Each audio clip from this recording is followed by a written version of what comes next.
This is an exercise in political freedom in a country where there is little.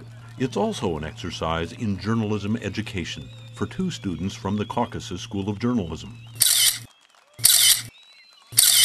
In Baku, Azerbaijan, some 20,000 political protesters from three opposition parties rally against the current president, demanding fair elections.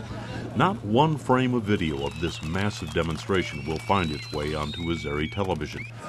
But it will get reported by Georgian photographer Nino Shonia and by Azeri reporter Jahan Aliyeva, a print reporter from Baku who has come back to school to improve her skills. I like journalism. I choose this profession. When I was a child, I dreamed to be a journalist, and I became a journalist. Jahan and Nino are two of 23 students chosen from Georgia, Armenia, and Azerbaijan for the Caucasus School of Journalism and Media Management in Tbilisi, Georgia, a school that in only 4 short years has built a reputation as the place to go to get a professional education. Let's talk about this one. This is a hands-on school. Class is all day, every day, in the classroom and in the field. Rather than take multiple courses simultaneously, students focus on specific areas for days or weeks at a time. As long as everything's in. The best way to learn journalism is to do journalism. In this program, students will produce a newspaper and a website. They generate the story ideas themselves, they report them, they write them, and they bring the whole production through to an actual newspaper or a website. So we can be a little flexible with that. The school's academic director is David Bloss, a former editor at the Providence Journal turned teacher and school administrator who has discovered the true meaning of the term student recruiting trip. In the Caucasus, it's not always easy. You can't look at a road map and guess times very well. What looks like an hour can be 6 hours. That's the joy of being out here. David Bloss's philosophy is simple, and it is the driving force behind educating journalists here. I try to do as little as possible. What David means by that is there is no hand-holding, no babysitting, no doing it for them. Sometimes you sit back and you let people fail. I will show people how to get credentials. I will show people how to get visas. I will not do it for them. Cutting red tape for this 1 year because, you know, we have a little bit more budget and because we have a name at the school is going to do them absolutely no good 5 minutes after they graduate. Students are pushed to perform. A case study in that is what we will show you now. We call it the Baku Project. Like many Azeri journalists, Jahan was pessimistic about the upcoming election and what she as a journalist could possibly do in a country with limited press freedom.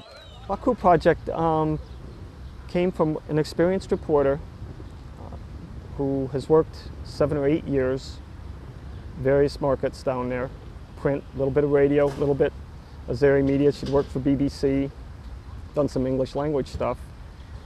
And it came out of discussion saying, well, you know, election will be just like it is 2 years ago. The opposition cannot get together as a group. They cannot show any strength together, and they will split apart before the election. And everything, as we always hear, everything will be the same. Nothing will change. Now that may or may not be true. We don't know. We have no idea. And that was the message to the students. How do we know? Why don't we go down there and ask them? Keep in mind, throughout the Caucasus, we're dealing with journalists who have grown up in a culture of no. No, there's no budget. No, you can't do that. Bob Ortega, a former investigative reporter for the Wall Street Journal who has spent several years training journalists in the region, provides perspective. You know, I think it's important to appreciate that what we are talking about is not something that's really as simple as just teaching people a few new techniques. We're fundamentally talking about changing the mindset, changing the way that people perceive their role in their society. Jahan wasn't being told no, she was being told figure out how to do the story. They started out by telling us what they couldn't do, and what we ended up with is, you know, what you can do. Jahan organized everything from interviews to train tickets to hotel rooms. But 2 days before we were to leave, her photographer, a fellow Azeri, backed out. That student feared shooting a story on political opposition leaders might have serious consequences. And with good reason. During the last election, state police beat, arrested, and jailed political demonstrators. It was now up to Jahan to find another photographer. Neither I nor David Bloss would help. You learn by failing. We all know that. Well, here you have time to fail. And I mean that in a positive sense. You have time to try things and learn for the rest of your life. That doesn't work. This does.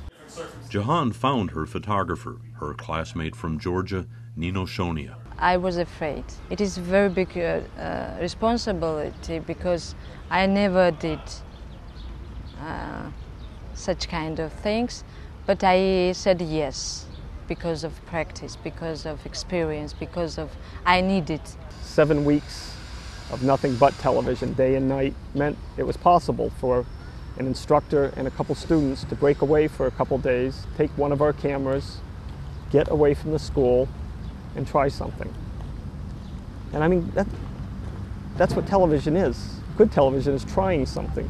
Average television is going around and doing what everybody else is doing and being one of the 5 microphones there.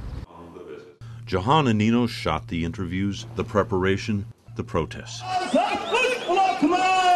A veteran print reporter, Jahan was learning quickly that television demanded additional skills. I learned many things from this project, but to be a TV reporter, TV journalist, you should have 4 eyes instead of 2, and 4 ears instead of 2. It's true. I realized it. Once back in Tbilisi, with one look at the video, Nino knew she had a problem. First, we looked together, but first what I thought, oh my God, it is same pictures, same position.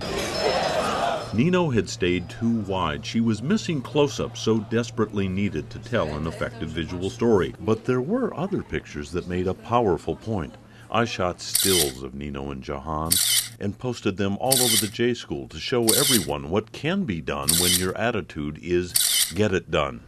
Sense of accomplishment. Starting out with something, nobody will let me do it, you can't do it there, they won't talk to me, must do this, must do that. Well, they questioned all those assumptions with very little guidance from us, and now they know better. They know what's possible. What do you think that story did and said to the rest of the class? Exact same thing. Geez, they can do it. It was very interesting, all this trip. You know, someone from the class told me that, you know, something happened with you. You grew up in profession. I don't know why and how, maybe after Baku, he said. And I can't think so, but maybe it is true. Maybe after Baku, I learned something special. Like many print reporters, Jahan didn't think much of TV and had told me the first day of class she had no desire to be a TV reporter. At the beginning, as I said before, I was zero, total zero on TV. Now I don't know, but I feel that something is alive inside me. I think that something is going on inside me in terms of TV. Excellent edit there. By doing as little as possible, the instructors at the Caucasus J School force students to do as much as they can. To finish this report, it seems appropriate to run the closing credits of the Baku Project.